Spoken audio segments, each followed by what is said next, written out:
Hello, you're watching Sports Federation TV. I'm Lenyukta Chetty and I'll be your host tonight. This is the show that brings you all the news on all the sports in the Western Cape. And Bashoes is now proudly partnering with us to bring you this news. Tonight, we've got two phenomenal athletes joining us from javelin and cycling, and also an administrator from the highest sporting body in the country. And if you stay tuned, you will have an opportunity to win a case of assorted Bashoes drinks later in the show. So keep your phone ready for that announcement. First up, Mr. Kobus Marais from the South African Association of Disability Sports. Hello, Mr. Marais, how are you? Very welcome. I've got a feeling I didn't state your portfolio 100% correctly. Could you please tell us again? Okay, my involvement with sport for the disabled is basically three legs. In terms of the federation, I'm the vice president of the South African Sports Association for the physically disabled, who also caters for the visually impaired. And then I'm also a board member for SASCOC, and as a result of that, I'm also a board member of the National Paralympic Committee, who obviously then sends our para-athletes to, amongst others, the four yearly Paralympic Games. Okay, so SASCOC, that's the South African Sport Confederation and Olympic Committee. What is their responsibility to the athletes in the country? Well, SASCOC's responsibility is vested in the high performance promotion of athletes, and then obviously what their main responsibility is the preparation of our high performance athletes and delivering of Team South Africa to the Olympic Games, the Paralympic Games, the Commonwealth Games, the All Africa Games, and the Region 5 Games.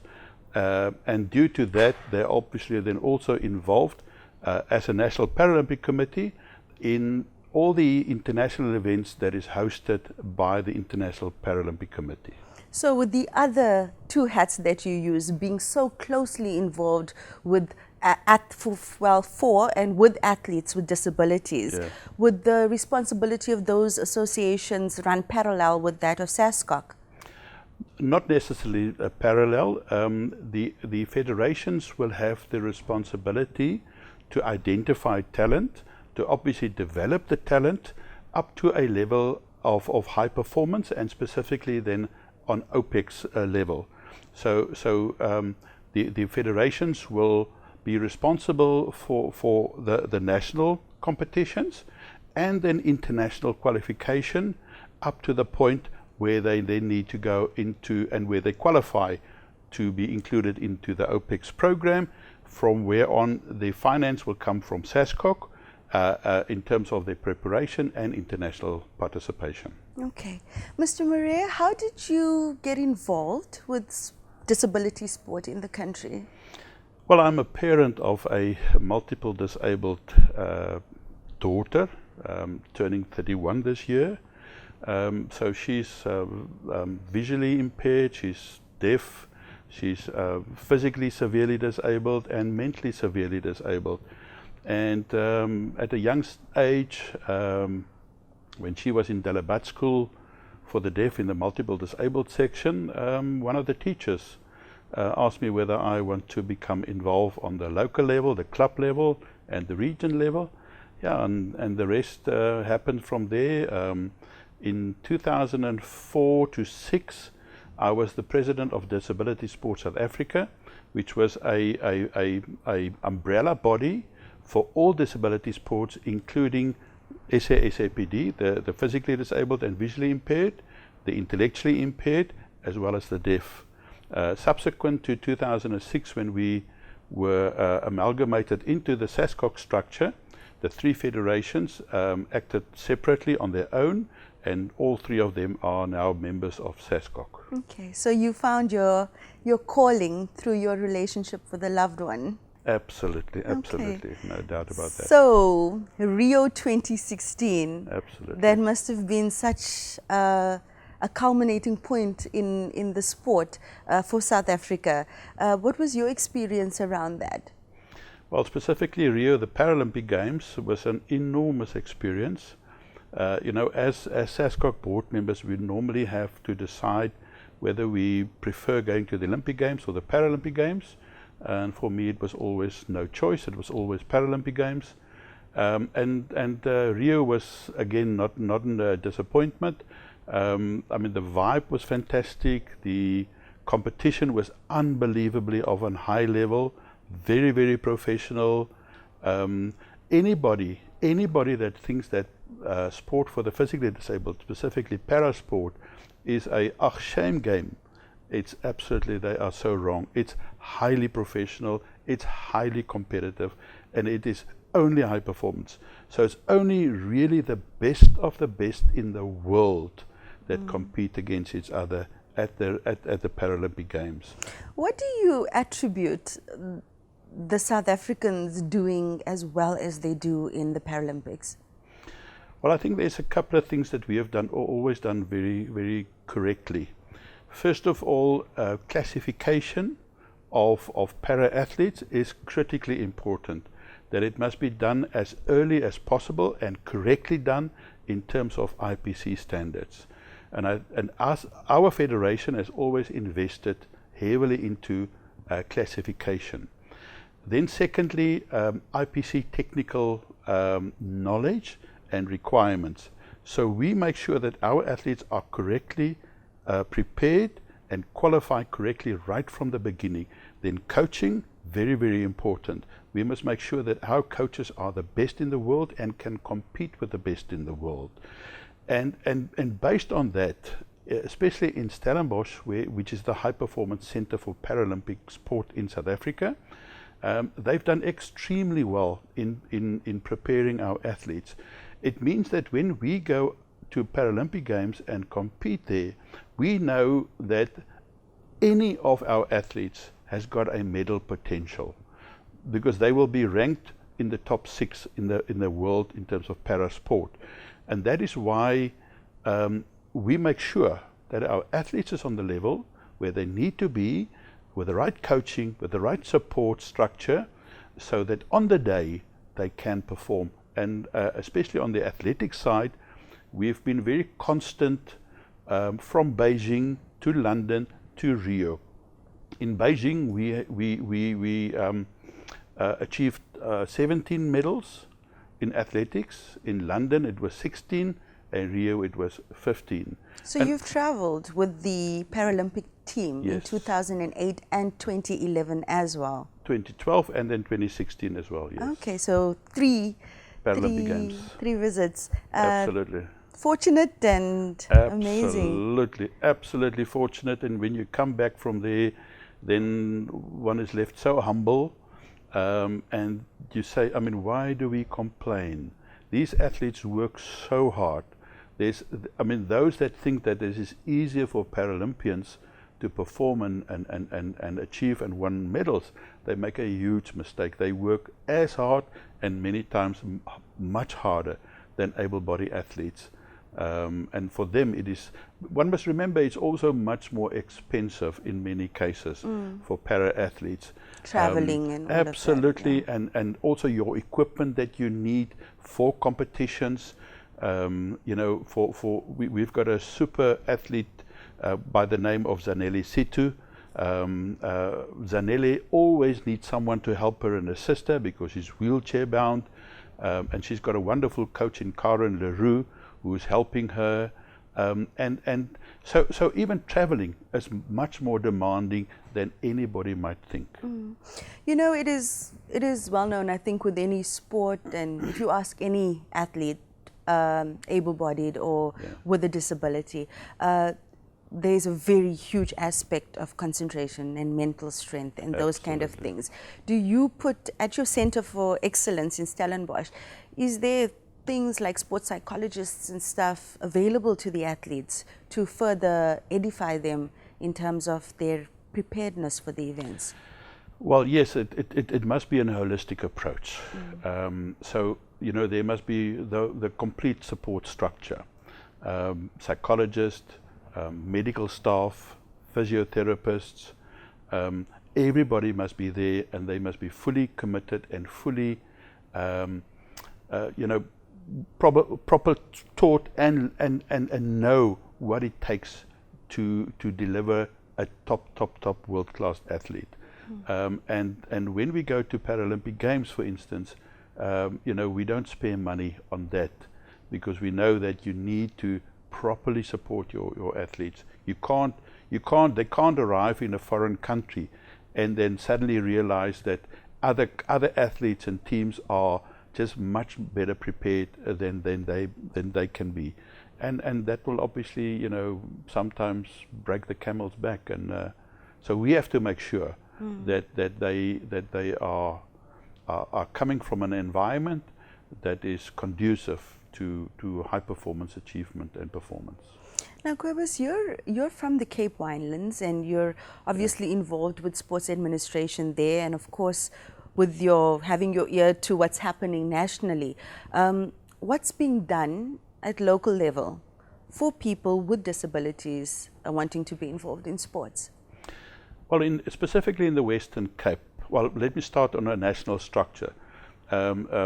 SASCOC, the South African Sports Association for the Physically Disabled, is the national structure, and currently we've got provincial structures in 8 of the 9 provinces, and in the Western Cape we've got the Western Cape Sports Association for the Physically Disabled, and we have got 3 active regions, the Cape Winelands, the Cape Town Metro, and then Eden districts.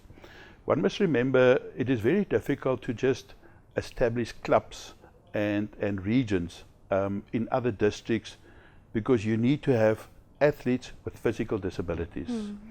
And sometimes we are a bit more pragmatic when it comes to that, because sometimes you go across boundaries to accommodate athletes and to make sure that they've got the best environment and the circumstances to learn their sport and train and be coached, so that we know that eventually from the Western Cape we can deliver the highest quality of Paralympian sport. Your association deals specifically with the visually and physically challenged. Absolutely. What is there frameworks for people who have other sorts of disabilities that want to be involved in sports? Obviously, in South Africa, as I've earlier said, there's 3 federations for sport for the disabled. The one being SASCOC, which is for the physically and visually impaired, and then South African Sports Association for the intellectually impaired, dealing with Down syndrome and other intellectually impaired athletes, and then obviously Deaf Sport South Africa, anybody that is deaf. One must remember that the moment that any of those other federations' athletes are also physically disabled or also visually impaired, then they will come and compete in our federation.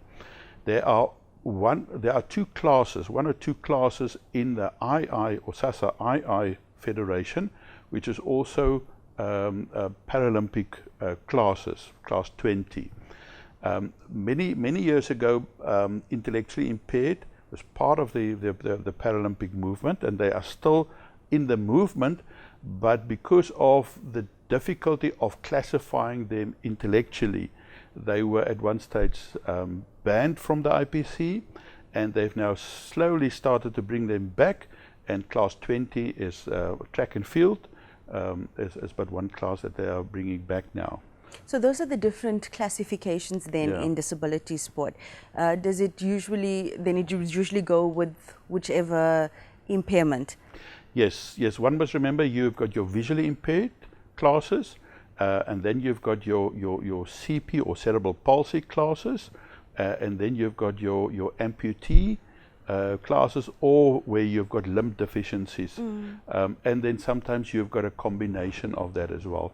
So, and then it is track classes or field classes, and even in terms of field classes, you might have where they sit in a chair and being bound into a chair, or where they stand and throw, like anybody else.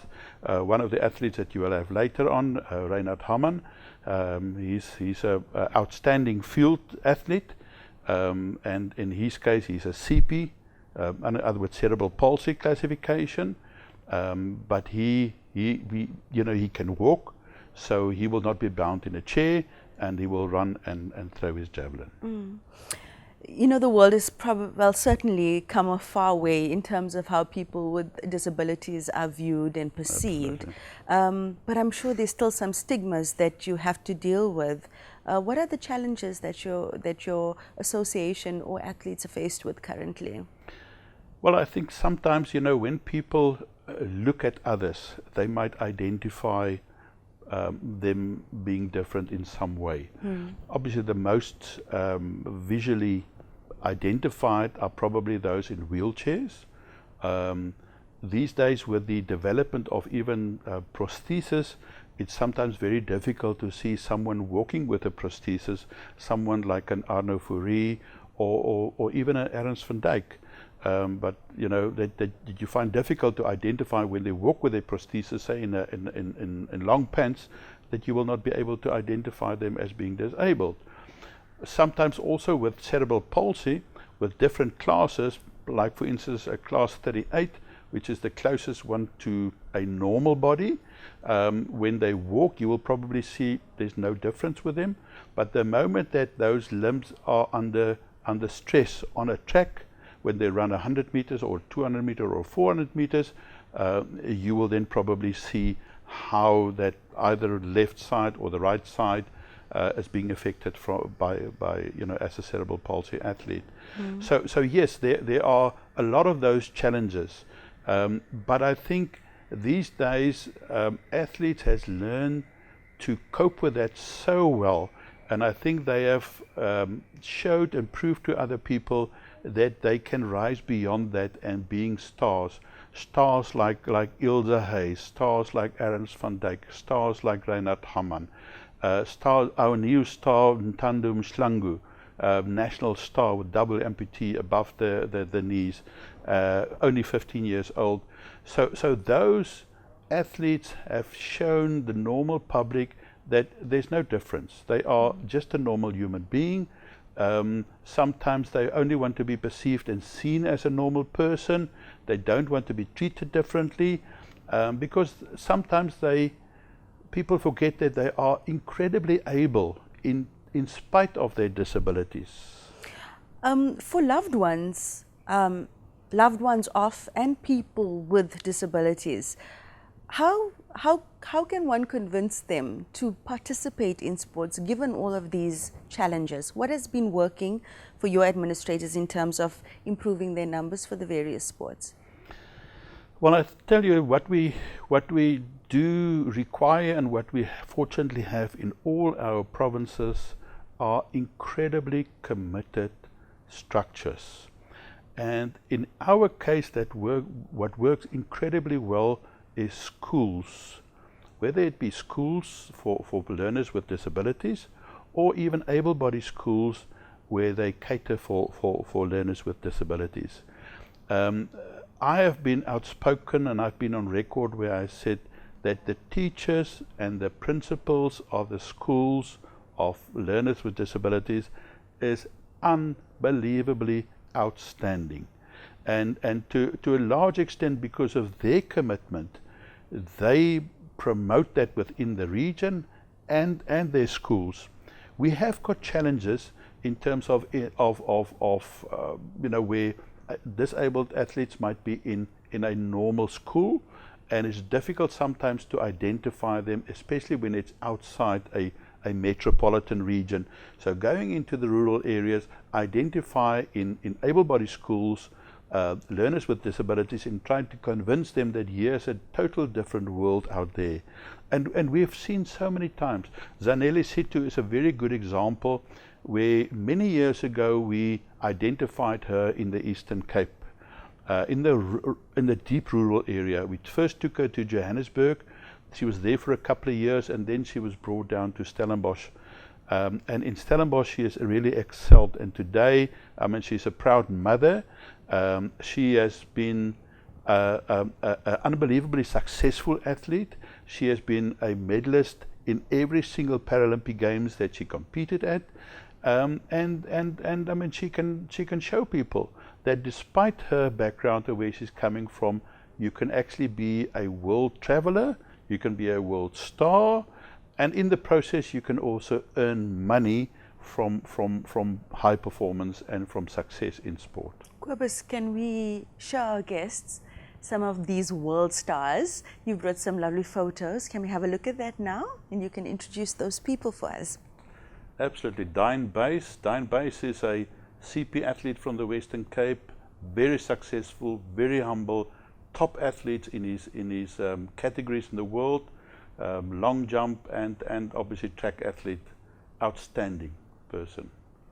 Andrew Nay Liebenberg, you will see her left hand, that's where her disability is. Also a top athlete in the world, by far, you know, the best in her class in the world. Oh, here's a huge star, Charles de Toey. He's been for many years second to Fanny van der Merwe, and last year he was absolutely outstanding in Rio, where he won 2 gold medals, and one of that was a world record. So he's a young athlete, very successful, very humble. Now this is a sport icon in his own right, Ernst van Dijk. Ernst has been a top athlete in hand cycling, as you can see there on the photo, where he won a silver medal last year at the Rio Paralympic Games. But we also know him as a top world-class wheelchair marathon athlete, where he's also second in the world. Okay, so the next Paralympics is in 2020. In Tokyo, yes. In Tokyo. Yes. So what are we aiming for? Well, we always aim for the stars. There's no doubt about that. We have just had our Nedbank National Championships in Port Elizabeth, and it was unbelievable to see the young talent that has performed there. We have seen quite a number of young athletes that has broken world records, national records, African records. Currently we have got about 28 boy men athletes who has qualified for the IPC World Championships, and about 10 lady and women athletes. We've got outstanding athletes, and if we can nurture them and support them in this 4 years, I've got no doubt that we will have more than ample medals coming to South Africa. It is just very important that we go beyond athletics that is earned us so much medals, that we also have to look at the other Paralympic sports, sports like goalball, sports like CP soccer, sports like boccia, which is for the severely CP athletes, and cycling, rowing. There are so many wonderful sports for Paralympic athletes that we just need to support them, we need to develop them, and we need to make sure that from every province and any possible source of funding that we support them. They will be making us proud, and for any sponsor, I mean, they can use these athletes. You don't have to be ashamed to use them for marketing purposes, because they are professionals. They know what it takes, and they know that they've got an obligation to anybody who sponsors them. You will probably again see with Reinhard coming up that he's a well-sponsored guy in terms of his clothing, and that's because he's been value for money for those sponsors. Well, thank you, Mr. Marais. Thank you for all the work that you also do to make these sports accessible to people with disability, and we wish you the best of luck with all your Absolutely. future Thank you projects. very much. Thank you. Much appreciated. Okay, so as promised, it is your time and your opportunity to win that case of Cape Town's favorite cool drink, and all you need to do is SMS BASHUS to 330 90. That's bear shoes to 330.90 to win your case of assorted bear shoes. Bear shoes has been in Cape Town for over 120 years and everybody's got a bear shoes story. Don't go anywhere, because after the break, we've got Reinhard Harman, who is a champion, a Paralympic champion, and he'll be joining us.